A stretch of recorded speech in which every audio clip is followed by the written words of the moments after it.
नमस्कार। आज हम बात करेंगे डॉक्टर बी.आर. अम्बेडकर के उन क्रांतिकारी विचारों की जिन्होंने भारत के सामाजिक और राजनीतिक ढांचे को हमेशा के लिए बदलने की कोशिश की, और जानेंगे कि कैसे उन्होंने इसके लिए संविधान को ही अपना सबसे बड़ा हथियार बनाया। देखिए, डॉक्टर अंबेडकर के दिमाग को समझने के लिए हमें सबसे पहले उस कड़वी, उस क्रूर सच्चाई का सामना करना होगा जिसे खत्म करने में उन्होंने अपनी पूरी जिंदगी लगा दी। ये जो पंक्तियां हैं, ये कोई कहानी नहीं है, ये उस दौर का रोज का अपमान था, एक ऐसे सिस्टम का प्रतीक जो लाखों लोगों से उनकी इंसानियत ही छीन लेता था। असल में उनका पूरा का पूरा राजनीतिक और सामाजिक दर्शन इसी जमीनी हकीकत का एक सीधा जवाब था। वो कोई छोटे मोटे सुधार नहीं चाहते थे, नहीं, उनका लक्ष्य था उस अन्याय की पूरी व्यवस्था को जड़ से, मतलब पूरी तरह से उखाड़ फेंकना। तो अंबेडकर का तर्क ये था कि भाई, कोई भी राजनीतिक प्लान बनाने से पहले आपको उस जगह की जमीनी योजना यानी कि ग्राउंड प्लान को समझना होगा। मतलब समाज का ढांचा कैसा है, और उनके लिए भारत में वो ग्राउंड प्लान एक ही चीज थी, जाति। अब अंबेडकर ने जाति को एक बिल्कुल ही अलग नजर से देखा। उन्होंने कहा कि ये सिर्फ डिवीजन ऑफ लेबर यानी काम का बंटवारा नहीं है, नहीं, ये तो डिवीजन ऑफ लेबरर्स है, मतलब काम करने वालों का ही बंटवारा है। लोगों को जन्म के आधार पर हमेशा के लिए अलग अलग हिस्सों में बांट दिया गया। एक ऐसी सीढ़ी बना दी गई जिसमें कोई सबसे ऊपर है तो कोई सबसे नीचे। और सबसे खतरनाक बात, इस पूरी व्यवस्था को धार्मिक ग्रंथों से मान्यता मिली हुई थी। तो इसके खिलाफ जाना सिर्फ सामाजिक गलती नहीं, बल्कि एक पाप माना जाता था। अंबेडकर का मानना था कि एक अच्छे, एक स्वस्थ समाज के लिए सोशल एंडोस्मोसिस बहुत जरूरी है। अब ये क्या है? इसका सीधा सा मतलब है समाज के अलग अलग हिस्सों के बीच विचारों और अनुभवों का खुला लेन देन। लेकिन जाति व्यवस्था ने तो इसके बीच में मोटी मोटी दीवारें खड़ी कर दी थी, जिसने इस बहाव को ही रोक दिया। और इसी वजह से एक सच्चा लोकतंत्र नामुमकिन था। सोचिए, ये कुछ वैसा ही है जैसे शरीर में खून का दौरा ही रुक जाए। तो उस समय एक बहुत बड़ी बहस चल रही थी। कई बड़े नेताओं का कहना था कि हमारी पहली और एकमात्र प्राथमिकता अंग्रेजों से राजनीतिक आज़ादी होनी चाहिए, सामाजिक सुधार बाद में देख लेंगे। लेकिन अंबेडकर के लिए ये सोच ही फंडामेंटली गलत थी, और उन्होंने इस पहले राजनीति वाली सोच को सीधी चुनौती दी। उन्होंने उन राजनीतिक सुधारकों के सामने कुछ बहुत ही तीखे और सीधे सवाल रखे। उन्होंने पूछा, आप राजनीतिक सत्ता के लायक कैसे हो सकते हैं जब आप अपने ही देश के एक बड़े हिस्से को पब्लिक स्कूल इस्तेमाल नहीं करने देते, जब आप उन्हें सार्वजनिक कुओं से पानी नहीं लेने देते, जब आप उन्हें सड़कों पर चलने से रोकते हैं, यहाँ तक कि उन्हें अपनी पसंद के कपड़े और गहने तक पहनने की इजाजत नहीं देते। उनका तर्क एकदम साफ और बहुत शक्तिशाली था। जो वर्ग अपने ही लोगों को इतने बुनियादी इंसानी हक नहीं दे सकता, वो भला शासन करने के लायक कैसे हो सकता है? मतलब साफ था, राजनीतिक आज़ादी से पहले सामाजिक सुधार की जरूरत है। भाई, नींव को ठीक किए बिना छत कैसे डाल सकते हैं? और सिर्फ राजनीतिक सुधारक ही नहीं, उन्होंने समाजवादियों की सोच को भी चुनौती दी। समाजवादियों का मानना था कि सारी शक्ति का स्रोत संपत्ति है, यानी पैसा। पर अंबेडकर ने कहा, भारत में ऐसा नहीं है। यहाँ सामाजिक हैसियत और धर्म भी ताकत के बहुत बड़े स्रोत हैं। उन्होंने एक बड़ा दिलचस्प सवाल पूछा, ऐसा क्यों है कि भारत में करोड़पति लोग भी बिना एक पैसे वाले साधुओं और फकीरों के पैरों में पड़ जाते हैं? उनके लिए सिर्फ आर्थिक सुधार पर ध्यान देना समस्या की असली जड़ को देखने से इनकार करने जैसा था।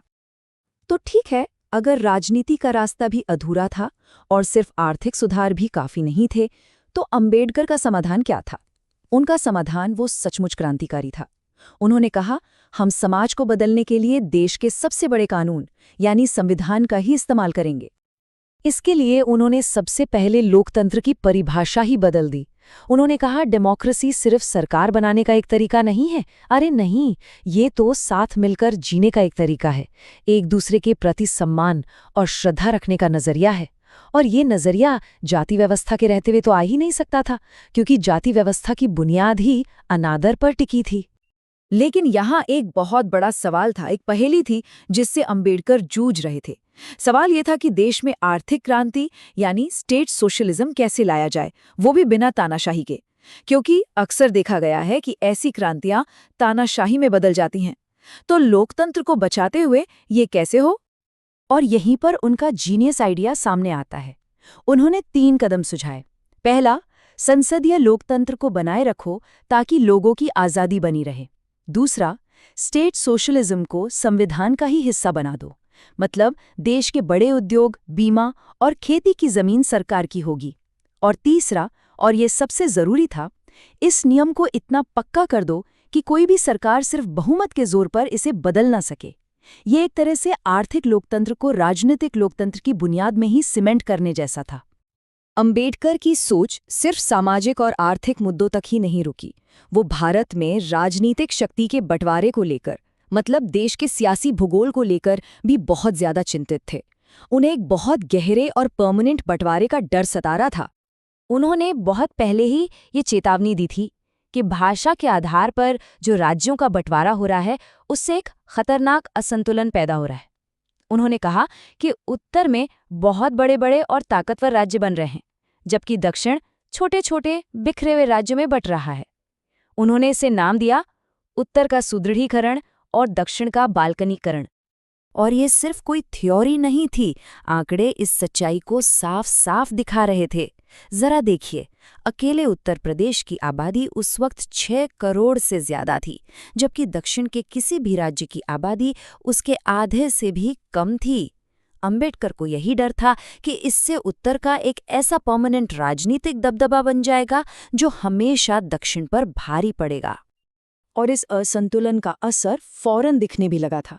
अंबेडकर ने खुद बताया था, और ये बहुत कम लोग जानते हैं, कि कांग्रेस पार्टी की एक मीटिंग में हिंदी को राष्ट्रभाषा बनाने का फैसला सिर्फ एक वोट के फर्क से हुआ था। सोचिए, सिर्फ एक वोट। इसी एक वोट ने उस असंतुलन को उजागर कर दिया जिसका डर अंबेडकर को था। संविधान की नींव रखने के बाद भी अंबेडकर भारत के लोकतंत्र के भविष्य को लेकर हमेशा चिंतित रहते थे, और उन्होंने आने वाली पीढ़ियों के लिए कुछ बहुत जरूरी चेतावनियां भी छोड़ी। उन्होंने सबसे बड़ी चेतावनी दी राजनीति में भक्ति यानी हीरो वर्शिप के खिलाफ। उनका साफ मानना था कि किसी भी नेता को, चाहे वो गांधी हो या जिन्ना, देश से बड़ा मान लेना लोकतंत्र के लिए सबसे बड़ा खतरा है, क्योंकि ये भक्ति या अंधश्रद्धा जो है वो जनता से सवाल पूछने की ताकत छीन लेती है और देश को तबाही के रास्ते पर ले जा सकती है। और आखिर में उन्होंने एक बहुत ही गहरी बात कही। उन्होंने कहा कि हमारे अधिकार, चाहे वो कितने भी मौलिक क्यों न हो, उनकी असली रक्षा कानून की किताबों से नहीं होती। उनकी रक्षा होती है समाज की अंतरात्मा से, उसकी नैतिक चेतना से। मतलब अगर समाज ही किसी अधिकार को दिल से नहीं मानता, तो कोई भी कानून या कोई भी अदालत उसे हकीकत में नहीं बचा सकती। और अंबेडकर का पूरा काम हमें इसी एक बड़े सवाल के सामने लाकर खड़ा कर देता है। सवाल यह है कि किसी अधिकार की रक्षा असल में कानून करता है या फिर समाज की अंतरात्मा? क्या एक बेहतरीन संविधान बना देना ही न्याय की गारंटी के लिए काफी है, या असली लड़ाई तो समाज की सोच को बदलने की है? ये एक ऐसा सवाल है जो उस समय जितना जरूरी था, उतना ही आज भी है।